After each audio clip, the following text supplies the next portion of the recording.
Ayol baxtli bo'lsa, jamiyat baxtlidir. Zero ayol oila tayanchi, mehr va tarbiya manbai.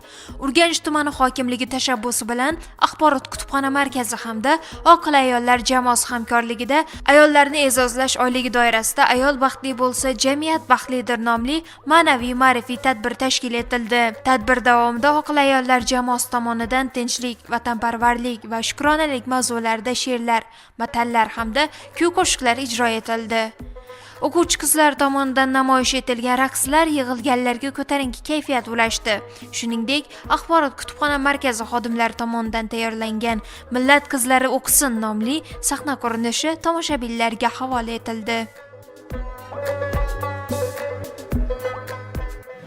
O'lkamizga fasllar kelinchagi bo'lmish bahor fasli kirib kelish munosabati bilan Urganch tumani hokimligi tashabbusi bilan juda ham bir ajoyib tadbir tashkil qilindi. Bu tadbirda Urganch tumani axborot kutubxona markazi hamda tumanimizning faol otinoylari ishtirok qilib, bir-biridan go'zal tadbirlarni namoyish qilishmoqda.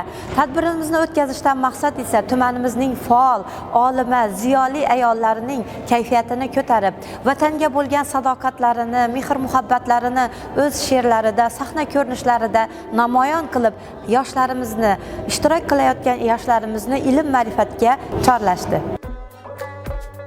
Tadbir yakunida faol ayollar jamiyatda xotin-qizlarning o'rni va nufuzini oshirish, ma'naviy ma'rifiy ishlarini rivojlantirishdagi faolligi uchun tashakkurnoma va esdalik sovg'alari bilan taqdirlandi.